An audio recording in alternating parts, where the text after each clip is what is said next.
عقیدہ جو ہے وہ قلبی تصدیق کو کہتے ہیں کہ جس کی جانب مخالف کا بالکل بھی احتمال نہ ہو، یعنی دوسرے لفظوں میں کسی بات پر یقین کرنا اور اسے اپنا دین بنانا۔ کیونکہ یقین تو ہم بہت ساری باتوں پر کرتے ہیں، 2 + 2 4 یقین ہے یا نہیں ہے؟ سب کو، مسلم اور غیر مسلم سب کو یقین ہے، لیکن وہ اس کو عقیدہ قرار نہیں دیتا۔ تو عقیدہ تصدیق قلبی کا نام ہے جس کی جانب مخالف یعنی اپوزٹ سائڈ بالکل معدوم ہو، زیرو ہو، 100% ایک طرف ہو۔ جیسے ہمیں اللہ تعالیٰ کے وجود کا یقین ہے، تو اللہ تعالیٰ کے نہ ہونے کا کتنا ہے؟ 0%۔ اس کو کہا جاتا ہے عقیدہ۔ اور پھر یہ عقیدہ جو ہے یعنی قلبی تصدیق کہ جس کی جانب مخالف کا بالکل بھی احتمال نہ ہو، اگر وہ واقعے کے مطابق ہو تو اس کو ایمان کہا جاتا ہے۔ جیسے ہندو عقیدہ رکھتا ہے کہ بت خدا ہے، تو یہ اس کا عقیدہ ہے یا نہیں ہے؟ ہم کہتے ہیں نا اس کا عقیدہ ہے۔ فلاں گمراہ فرقے کا یہ عقیدہ ہے، یہودیوں کا یہ عقیدہ ہے، عیسائیوں کا یہ عقیدہ ہے، مسلمانوں کا یہ عقیدہ ہے۔ تو اس کا مطلب کیا ہے؟ کہ وہ کوئی بات ہے جس پر وہ یقین رکھتے ہیں 100%، اور اس کی اپوزٹ سائڈ جو ہے ان کے نزدیک بالکل 0 ہے، اور وہ اسے اپنے دین کا حصہ بنا لیتے ہیں۔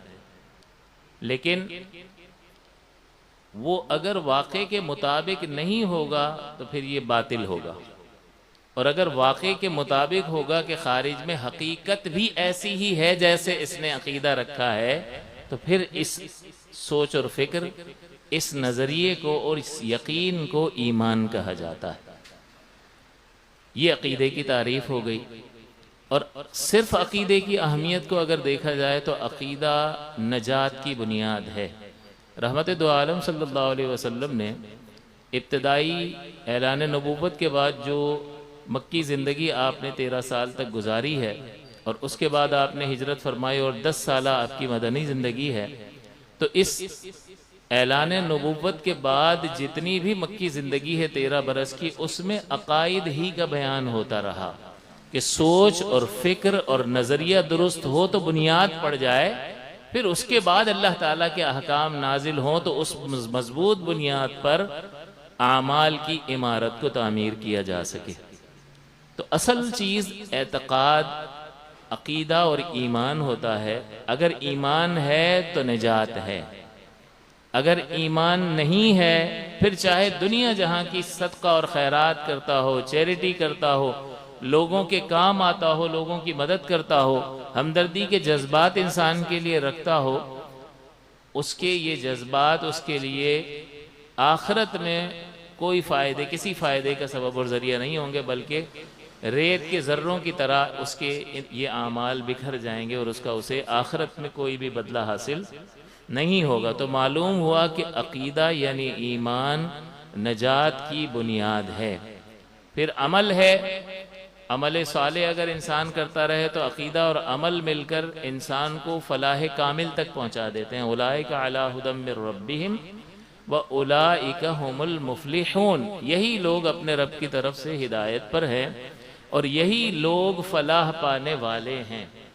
تو یہی لوگ فلاح پانے والے ہیں۔ اس سے پہلے متقین کا ذکر فرما یہی لوگ فلاح پانے والے ہیں، تو اس سے یہ شبہ پیدا ہو جاتا ہے کہ اس کا مطلب متقی ہی فلاح پانے والے ہیں، گناہگار جنت میں نہیں جائے گا۔ تو یہاں پر فلاح کامل کا ذکر ہے کہ بالکل آخرت میں گیا اور اللہ کے فضل سے اس کو کہا گیا کہ جاؤ جنت میں، یہ فلاح کامل ہے۔ تو عقیدہ اور عمل جب پایا گیا تو فلاح کامل اس کو حاصل ہو گئی۔ باقی ایک شخص کے پاس ایمان ہے، وہ آخرت میں اس نے عمل کیا نہیں کیا، جو بھی کیا آخرت میں گیا، اللہ کی مشیت پر موقوف ہے۔ اگر اللہ چاہے تو سمندر کے جھاگ کے برابر گناہ ہو، اللہ تعالیٰ اس کی بخشش فرما دے، اس کو کون روکنے والا؟ ہاں، ایمان نجات کے لیے شرط ہے، اور اگر بخشش نہ ہوئی تو سزا کے بعد یہ جنت میں ضرور جائے گا۔ تو اس کا مطلب یہ ہوا، کیوں جائے گا خطائیں ہونے کے باوجود بھی؟ اس لیے کہ اس کے پاس بنیاد ہے، یعنی عقیدہ ہے، اسلام ہے، دین ہے۔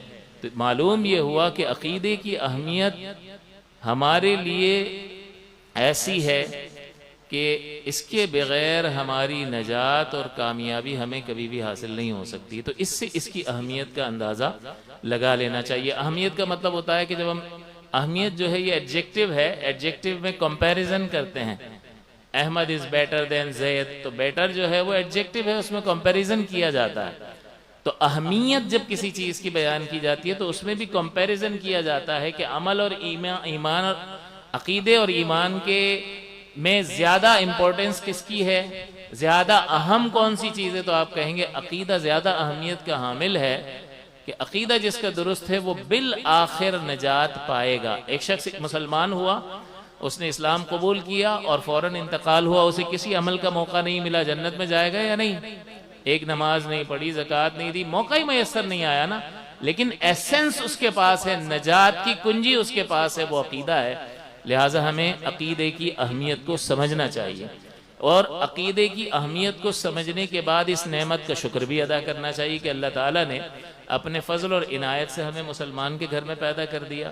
ورنہ ایک بہت بڑا پڑاؤ ہمیں پار کرنا پڑتا, ہندو کے گھر میں پیدا ہو جاتے, عیسائی کے, یہودی کے گھر میں. تو پھر یہ حکم ہوتا کہ عقل و شعور تمہیں دیا ہے, سوچ و فکر کرو, بچار کرو, تلاش کرو, حق کی تلاش میں نکل جاؤ اور جستجو کر کے حق کو تلاش کرو اور حق کو قبول کرو, نجات پاؤ گے. لیکن یہ کتنی بڑی مشقت ہے.